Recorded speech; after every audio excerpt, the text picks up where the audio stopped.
안녕하세요. 오늘은 필라이트 자서전 14번째 이야기를 나눠보도록 하겠습니다. 오늘 내용도 좀 이제 숙연해지는 이제 그런 내용이 좀 나와요. 그리고 오늘날의 이제 대다수의 사람들이 가지고 있는 그 미래에 대한 불확실성과 그 고민, 이것을 뭐 이제 옛날 1960년대 이제 중후반 지금 배경이죠. 이때 필라이트와 같이 일하던 사람들도 동일하게 그런 고민을 하고 있었다. 그러면서 이제 굉장히 이제 공감이 되는 내용들이 많이 있고요. 여기서도 이 사람들은 좀 차이점이 있다면 그래도 일반 사람들보다 실패를 덜 두려웠던 것 같아요. 그 모습에 있어서. 그리고 또한 꿈을 가지고 계속 즐겁게 일을 진행해 나갔다라는 이제 큰 차이가 있는 것 같습니다. 자, 이 부분에 대해서 오늘도 이야기를 좀 살펴보도록 하겠습니다. 오늘 이야기의 시작점은 이제 그 필라이트의 고민으로부터 이제 시작을 합니다. 무슨 고민이냐? 계약 기간이 3년인 거예요. 그러니까 이 일본 회사에서 신발을 납품받는, 공급을 받는 그 기간이 3년인 겁니다. 그럼 또 재계약을 해야 되는 것이죠.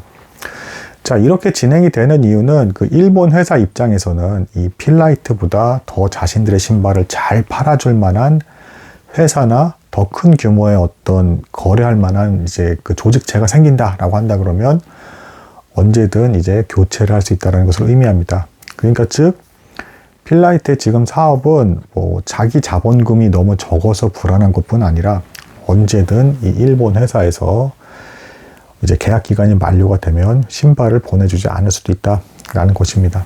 이런 상황 속에서 얼마나 이제 불안했으면 이 사람도 그 신발 파는 걸 그렇게 행복해하고 즐거워하면서도 지금 회계사 일을 하면서 겸업을 하고 있잖아요. 겸업을 한다는 건 굉장히 피곤하고 힘든 일이죠.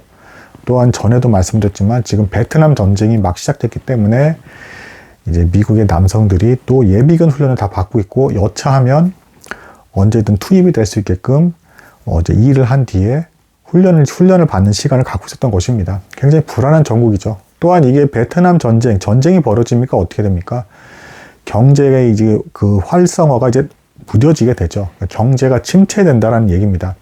그래서 실제로 이 앞의 내용에서도 제가 그것까지 말씀드리지는 않았지만 대출을 받을 때 이제 대출 담당 직원이 이제 전쟁까지 나온 상황인데 이렇게까지 무리하게 대출을 받아서는 되냐라고 하면서 더 필라이트를 압박했었고 간신히 그런 가운데서도 이제 대출을 받은 거였습니다. 이런 애매한 근심을 하고 있을 때 참 아이러니하게도 이제 편지가 계속 오는데 뭐 필라이트는 이렇게 생각을 했대요. 뭐 일본 회사에 계속 이제 계약 기간을 이제 더 연장해 달라고 계속 편지를 보는데 답장이 안 오더랍니다. 그래서 아마 이제 편지가 오건데 뭐 이제 일본 회사에서 이제 더 이상 당신과는 이제 거래하지 않겠습니다. 이런 내용이 오거나 아니면 은행에서 이제 다시는 당장 당신이랑은 이제 더 이상 거래를 해주지 않을 겁니다. 뭐 이런 편지가 올 거라고 하면서 맨날 이렇게 노심초사하면서 지내고 있었다고 합니다. 근데 신기하게 이제 존슨에게 그 영업사원, 새로 영입한 그 열정적인 그 친구 사원 존슨에게만 편지가 계속 오더랍니다. 편지 내용도 점점 더 너무 상세해가지고 뭐 언제 어디서 뮤지컬을 봤는데 뭐 거기서도 또 신발을 팔았다. 뭐 어딜 갔는데 거기서도 또 틈나는데 또 신발을 팔았다. 뭐 또 어떠한 사람이 있었는데 달리기를 하다가 이래서 뭐 부상을 당했다. 뭐 또 그리고 뭐 누가 고객이 신발 밑창이 더 뭐 푹신푹신 했으면 좋겠다. 이런 막 여러 가지 이야기까지 하나하나 꼬치꼬치 다 이렇게 보고를 하더랍니다. 그러니까 필라이트 입장에서는 너무 상세하고 세심한 사람이라서 내가 이거를 일일이 도저히 답해줄 수 없겠다. 그래서 답장을 여전히 안 했다라고 합니다. 그런 와중에도 또 역시 존슨은 광고를 계속 해야 된다. 그래서 자기 집의 일정 부분을 이제 광고 사진 찍기 좋게 카페처럼 꾸려놓고 거기에 신발을 싹 올려놓으면서 광고 사진까지 보여주면서 광고를 해야 된다 하면서 또 이제 막 또 열정적으로 건의를 했다라고 합니다. 그러니까 필라이트는 처음에 이걸 봤을 때 어쨌든 아직은 그 이제 운동, 웰빙 이런 개념이 없었던 시기였기 때문에 운동 선수들이나 사는 이 신발 가지고 무슨 또 광고야라고 하면서 터무니없게 받아들이고 있었고, 자, 이런 상황에서도 존슨은 계속해서 놀랍도록 상세한 보고를 계속 해줍니다. 그러니까 이게 나중에 근데 필라이트가 이제 인정을 해요. 영업으로서의 놀라운 이때 또 자원이었다라고 나중에 이제 고백을 하고 인정을 합니다. 근데 아무튼 존슨은 계속 이게 얼마나 대단한 일인지도 모른 채 하고 있었다라는 것입니다. 심지어는 이제 도중에 이것까지 존슨이 또 시도를 해요. 고객 중에 한 사람이 달리기 선수인데 밑창에 그 슬리퍼 고무 쿠션을 붙이는 게 어떠냐, 이런 건의를 했다라고 합니다. 그래서 존슨이 직접 그거를 붙여줬대요. 붙여줘서 신발을 팔았는데 그 사람이 1등을 했다라고 합니다. 그리고 이게 놀라운 결과는 뭐냐면, 이때 존슨이 이 시도한 이게 그 후에 미국의 이제 육상계 달리기에 일반 이제 그 슈즈의 표준이 됐다고 합니다. 밑에 쿠션 스펀지 같은 걸 달아서 붙이는 거. 그래서 대회 나갈 때 이제 그런 신발을 신고 나가는 게 표준이 됐다고 합니다. 근데 아무튼 존슨은 이런 것까지 다 하나하나 보고를 하면서 이제 뭐 일본 회사에도 건의를 하고, 그리고 이제 그 마하먼 코치에게도 얘기해 보는 게 어때, 뭐 이런 얘기까지 합니다. 자, 굉장히 이제 짠한 상황이죠. 필라이트는 이제 사업이 안 될지도 모르고 난 파산할지도 모른다, 어느 날 계약 해지 통보가 온다라든가 아니면 이제 더 이상 대출을 안 해줄지도 모른다, 이런 거 있을 때 존슨은 이렇게 열심히 죽기 살기 일하고 있었고, 심지어는 이제 그래서 최소한 영업으로서 주고받는 편지인이 300명이 넘어가게 됐다고 합니다. 고객들은 신기하게도 너무 이제 감동을 하면서 이 사람들은 나를 특별히 대해주고 있구나라는 그 기분을 느꼈다고 합니다. 이 존슨의 이 영업 방식으로 편지를 하나 다 쓰면서 보낸 거에 대해서, 이 회사는 이제 고객을 특별히 이제 여겨주고 후에 이제 뭘 해달라고 하는 것까지도 다 해주는 회사구나라고 이제 이 존슨 때문에 그렇게 받아들여지게 된 것이고, 이거 나중에 제가 말씀드리겠지만 필라이트가 정말 엄청난 위기를 나중에 또 한번 겪게 되는 일이 있어요. 아주 극적인 위기인데, 이 위기 때 그 충격을 견디게 되는 가장 아주 중요한 요인 중에 하나로 작용을 합니다. 이 사람들, 구매해준 사람들이 이 회사는 믿을 만한 회사라는 신뢰가 쌓이게 된 겁니다.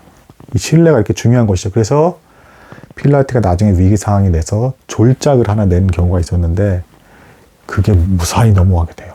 이 회사가 새로운 실험작을 내려고 또 고객을 위해서 뭔가 새로운 시도를 하나 보다라고 받아들여진 거예요. 이게 신뢰가 없는 회사였으면 망할 법한 졸작이었어요. 근데 이게 이 자원 때문에 넘어갔다. 하지만 좀 슬픈 소식도 제가 오늘 이야기를 나누면서 좀 전해드리겠습니다.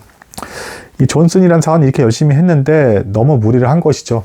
필라이트가 보기에도 도무지 잠도 안 자는 것 같았다고 합니다. 그리고 이때 이 존슨이라는 사람은 결국 이제 이혼 소송까지 가게 돼요. 뭐 구체적으로 왜 이혼하게 됐는지는 모르겠지만 아마 이렇게까지 광적으로 미치면서 이렇게 신발을 파는 남편을 보고 아내는 이제 대단히 실망했던 것 같습니다. 또한 이 수입이 많았던 상황도 아니고 일하는 거에 비해서. 하지만 이 존슨이라는 사람은 어떤 이유에서인지는 모르겠으나 정확히는 모르겠지만 이 필라이트 밑에서 이 신발을 파는 걸 너무 행복했습니다. 그리고 나중에 또 고백을 또 해요.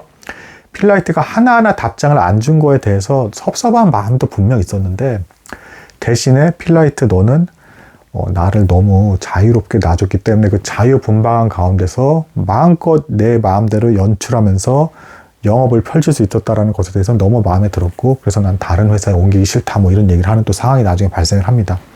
아무튼 근데 이 존슨이 너무 열심히 일을 하다가 잠을 제대로 못 자니까 피곤했겠죠. 운전을 하고 왔는데 갑자기 꾸벅 졸은 겁니다. 그래서 이 차가 갑자기 확 뒤집히면서 갑자기 잠이 확 깼는데 차가 호공에 떠서 공중으로 돌고 있더랍니다. 그러더니 중앙 가로대를 꽝 부딪히고 벼랑으로 이제 차가 떨어질 때 자신은 이제 운전석에서 튕겨 나가면서 밖으로 쾅 하고 떨어졌답니다. 그래서 이제 쇄골과 이제 발과 그리고 두개골이 드러날 법한 날 정도의 엄청난 중상을 입고 입원하게 됩니다. 이때는 이제 이미 이혼을 아예 완료한 상태였기 때문에 병 간호도 아무도 해주지 않는 그런 상태로 병원 신세를 지게 되고, 존슨은 순식간에 그나마 가지고 있던 돈까지도 치료비를 다 날리면서 빈털터리가 되는 이런 상황이 됩니다.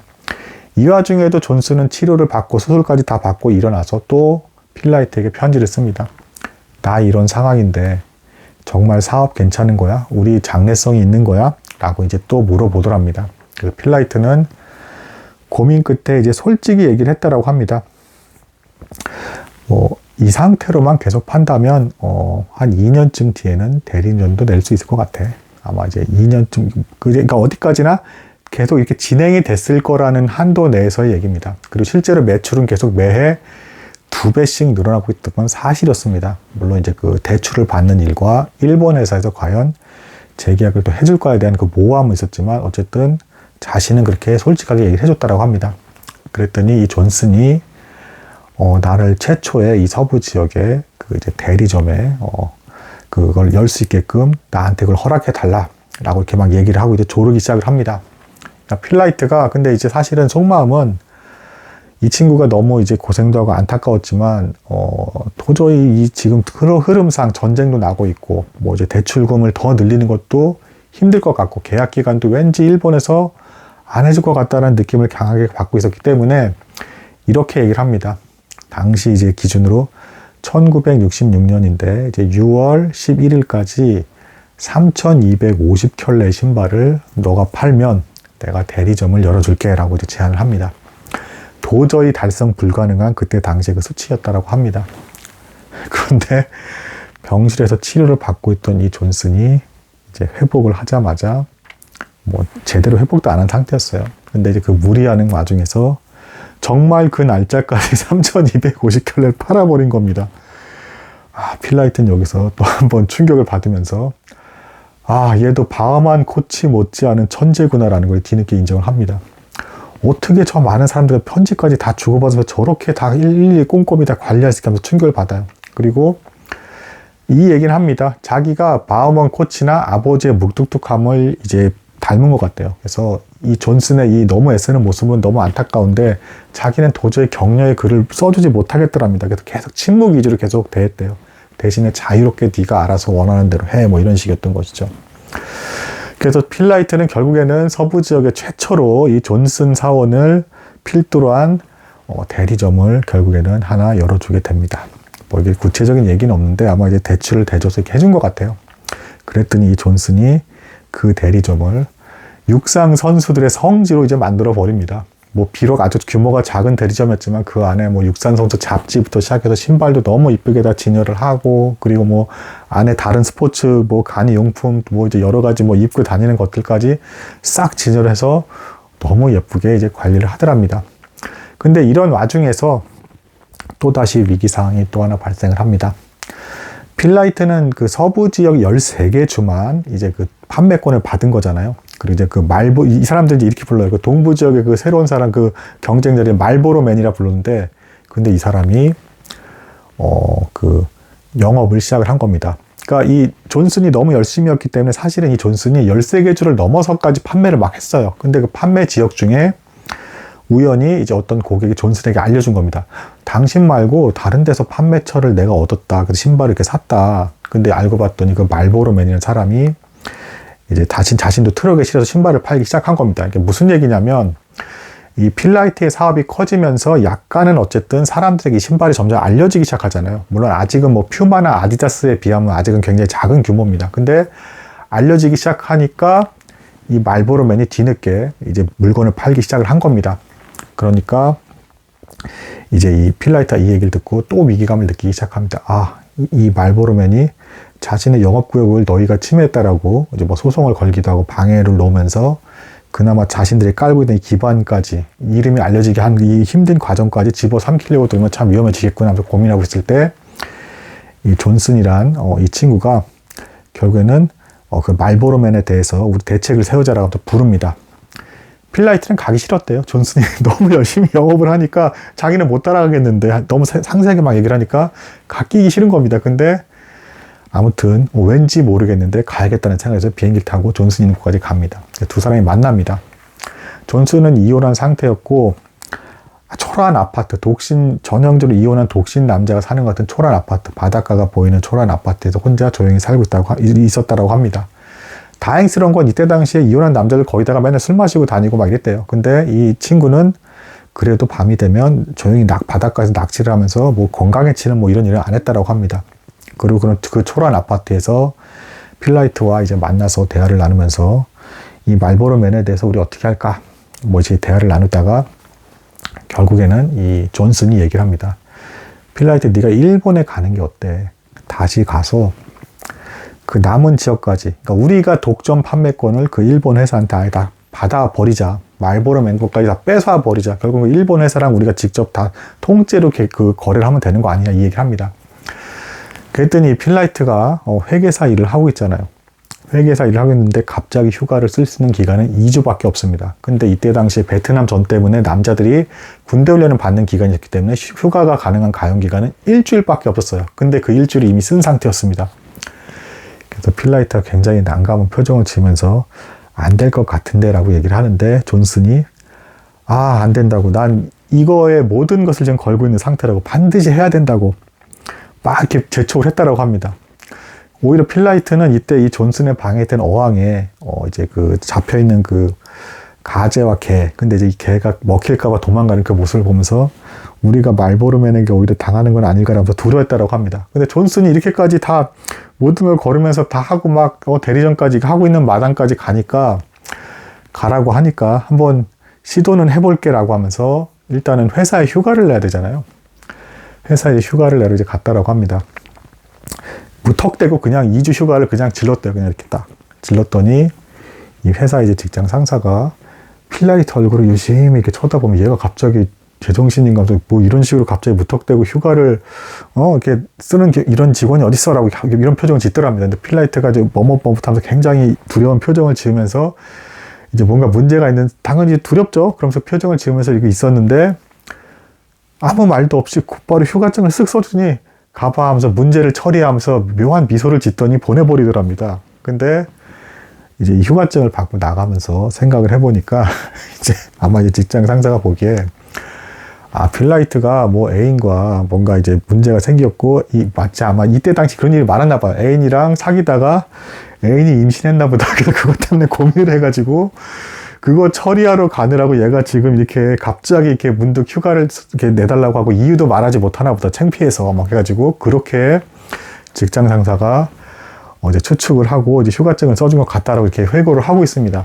그래서 필라이트는 결국 다시금 일본에 가게 됩니다. 근데 이 일본에 가게 될 때 또 묘한 경험을 또 하게 됩니다. 자, 일본에 갔을 때 이제 또 어떤 경험을 하게 됐는가, 그 다음에 관한 이야기는 제가 또 다음에 나눠드리도록 하겠습니다. 오늘은 여기까지 나누도록 하겠습니다. 감사합니다.